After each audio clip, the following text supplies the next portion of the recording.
नमस्कार मित्रों, बहुत स्वागत है आपका। आप देख रहे हैं हमारी खास पेशकश और मैं हूं आपके साथ आपका एस्ट्रो फ्रेंड केशव। फ्रेंड्स, आज हम बात करने वाले हैं शुक्र ग्रह के बारे में। शुक्र सुखों का कारक होता है। शुक्र से सुख है, ऐश्वर्य है, ऐश्वर्य का उपभोग शुक्र से है। तो आज इस शुक्र के बारे में बात करेंगे।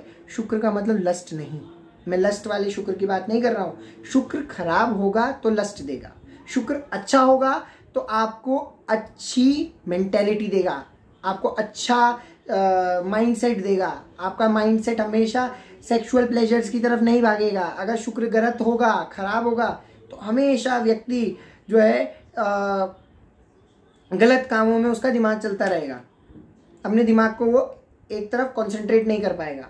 शुक्र अच्छा हो और उसका रिजल्ट नहीं आ रहा है, पत्रिका में अच्छे योग बन रहे हो, उसका शुक्र का मालव्य योग बन रहा हो या शुक्र के काफ़ी सारे जो योग हैं वो बन रहे हो, उनका रिजल्ट नहीं आ रहा है, तो ये उपाय जो मैं कुछ उपाय आपको बताऊंगा, इन उपायों को आप किसी भी परिस्थिति में कर सकते हैं। अगर शुक्र आपका अच्छा है तो, अगर शुक्र के योग बन रहे हैं तो ये उपाय कर सकते हैं। अपने लग्न को ध्यान के देखिए, राशि को ध्यान में देखिए और फिर इन उपायों को करिएगा। चलिए अब हम बात करते हैं शुक्र के मालव्य योग के बारे में। शुक्र एक बहुत शुभ ग्रह है और शुक्र से बनने वाला पंच महापुरुष योग को मालव्य योग बोलते हैं। इसमें पैदा होने वाला व्यक्ति जन्म से ही श्री प्राप्ति करता है। उसको बचपन में ही अच्छा गिफ्ट्स मिलते हैं, अच्छा उसकी नॉलेज होती है, वो बहुत नॉलेजियस होता है, सुंदर दिखने वाला होता है, अच्छे व्यक्तित्व का होता है और सबसे मीठा बोलता है और अपनी वाणी से सबको आकर्षित करके रखता है। तो अब हम बात करेंगे, अगर आपकी पत्रिका में मालव्य योग है और धनी बनाता है शुक्र का मालव्य योग और व्यक्ति को पद प्रतिष्ठा दिलाता है, बहुत फेमस कर देता है मालव्य योग। तो अब बात करेंगे, अगर मालव्य योग पत्रिका में है और फायदा नहीं मिल रहा है तो अब इसमें एक चीज देखिए, मालव्य योग उनके लिए बहुत ज्यादा फायदेमंद होता है जिनका लग्न बुध से जुड़ा है, शनि से जुड़ा है और शुक्र से जुड़ा है।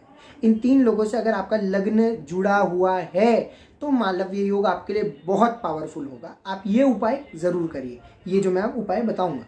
अगर आप मेरे द्वारा अपनी पत्रिका का विश्लेषण कराना चाहते हैं, नंबर डिस्क्रिप्शन बॉक्स में मिल जाएंगे, आप संपर्क कीजिए, व्हाट्सएप कीजिए और फिर हम आपकी पत्रिका का आपको परामर्श प्रदान करेंगे। अब हम बात करेंगे शुक्र के मालव्य योग के लाभ प्राप्त करने वाले उपायों की। आप शुक्र से अगर लाभ प्राप्त करना चाहते हैं तो भगवान शिव के मंदिर किसी भी इत्र को लेकर जाइए। कोई भी इत्र आप ले लीजिए, कोई भी जो इत्र आपको पसंद है। एक छोटा सा इत्र का बॉटल ले लीजिए, आप शिव मंदिर जाइए, भगवान शिव को वो इत्र अर्पित कर दीजिए, शिव जी को चढ़ा दीजिए। उसके बाद आप उस इत्र को वहाँ पे रहने दीजिए और वहाँ पर बैठ करके ओम शुं शुक्राय नमः मंत्र का जप कीजिए और उसके बाद एक लोटा पानी का भगवान शिव के शिवलिंग पे अर्पित कर दीजिए। शिवलिंग पर अर्पित करने के बाद आप शिवलिंग पर सफ़ेद सुगंधित पुष्प अर्पित करें। सफ़ेद सुगंधित पुष्प आप शिवलिंग पे अर्पित कीजिए। उसके बाद रुई के फोए में वो इत्र लगा करके शिवलिंग के ऊपर रख दीजिए और एक लोटा जल चढ़ा दीजिए उसके ऊपर। फिर उसके बाद भगवान शिव से प्रार्थना कीजिए कि ये जो इत्र मैं आपको समर्पित किया है, इसमें एक ऐसी जादुई शक्ति आ जाए जिससे मेरा शुक्र जो है अच्छा हो जाए। आप इस इत्र को घर ले आइए और रोज आप अपने कलाई पे लगाइए, कान के पीछे लगाइए, नाभि में लगाइए। आप देखेंगे विदिन 40 डेज आपका शुक्र आपको अच्छे रिजल्ट देना शुरू कर देगा। शुक्राचार्य का नाम शुक्र नहीं था, शुक्र का नाम भार्गव था। उनका नाम शुक्र कब बना? जब एक युद्ध हुआ था देवता और दैत्यों के बीच, तो शुक्राचार्य सबको अभय दान कर रहे थे, मतलब उनको मृत संजीवनी विद्या प्राप्त थी शुक्राचार्य को, तो वो सबको जिंदा कर रहे थे। तो राक्षस तो मर ही नहीं रहे थे और देवता यहाँ पर पिट गए थे। तो भगवान शिव के पास जाते हैं, भगवान शिव हमें बचाइए। तो भगवान शिव क्या करते हैं, शुक्राचार्य को उठाते हैं और अपने मुंह के अंदर डाल लेते हैं और उनके पेट में शुक्राचार्य चले जाते हैं। शुक्राचार्य जब उनके पेट में होते हैं तो भगवान की वो तपस्या करते हैं, शुक्राचार्य की तपस्या करते हैं। शुक्राचार्य जी तपस्या करते हैं भगवान शिव की। भगवान शिव प्रसन्न हो जाते हैं। भगवान शिव बोलते हैं ठीक है, मैं तुम्हें बाहर निकाल देता हूँ।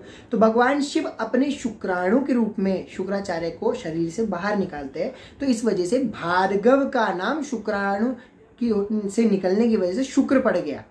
तो अब उसका नाम जो है, अभी आप जो वैदिक मंत्र देखेंगे, हेम कुंदम मृणालाभम दैत्या नाम परमम गुरुम सर्व शास्त्र प्रवक्तारम भार्गवम प्रणमाम्यहम, उसमें शुक्र प्रणमाम्यहम नहीं कहा है, भार्गवम प्रणमाम्यहम। हम भार्गव के रूप में उनको मानते हैं, जो वैदिक संस्कृति में उसमें भार्गव बोला गया। फिर बाद में चलते चलते चलते चलते शुक्र हुआ।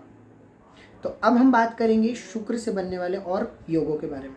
अगर आपके लग्न में शुक्र है, उच्च का है, मीन राशि का है, या फिर मैंने आपको बताया ना, अगर बुध की राशि का है, शनि की राशि का है, या फिर अपनी राशि का है, तो ये बहुत अच्छा योग आपके लिए बनता है, क्योंकि आपका पंचम नवम या लग्न का स्वामी ही आपके लग्न में बैठा होगा। तो अगर यहाँ पर शुक्र बैठा है तो व्यक्ति बहुत ही डायनामिक पर्सनैलिटी का होता है, बहुत ही अट्रैक्शन और करिश्मा उसके अंदर बहुत अच्छी तरह से होता है। अगर ये नहीं है तो क्या करें, 6 मुखी रुद्राक्ष के 6 दाने ले लीजिए और इनको शुक्रवार के दिन भगवान शिव से स्पर्श कराकर धारण करें। शुक्र अगर आपका पंचम या नवम में बैठा है या एकादश भाव में बैठा है, जो मैंने लग्न बताए, बुध से जुड़े लग्न, शुक्र से जुड़े लग्न और शनि से जुड़े लग्न, अगर आपके इन भावों में शुक्र बैठा है तो आप दही का प्रयोग नित्य करें। दही में आप जो है नमक मत डालिए, मीठा दही लीजिए और दही का दान करना है। अगर आप दही का दान करते हैं तो इससे शुक्र की कृपा की प्राप्ति होती है, वो भी फ्राइडे के दिन। परंतु आपका लग्न बृहस्पति से जुड़ा होना चाहिए, सूर्य से जुड़ा होना चाहिए, चंद्र से जुड़ा होना चाहिए या फिर मंगल से जुड़ा होना चाहिए।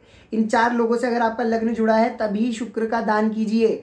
अगर बुध से जुड़ा है, बुध से जुड़ा है, शनि से जुड़ा है, या फिर अगर आपका शुक्र का ही लग्न है तो इसका दान कभी नहीं करना चाहिए। पंचम नवम का दान नहीं होता, लग्नेश का दान नहीं होता। बहुत सारे लोग करवा देते, तो उनकी मर्जी, वो जैसे भी करे, परंतु आप मत कीजिएगा। तो अगर आपको ये वीडियो अच्छी लगी हो तो प्लीज़ मुझे सब्सक्राइब कीजिए, मेरे चैनल को सब्सक्राइब कीजिए, हमारे को सपोर्ट कीजिए। और बहुत बहुत मज़ा आया आप लोगों से बात करके। धन्यवाद, नमस्कार।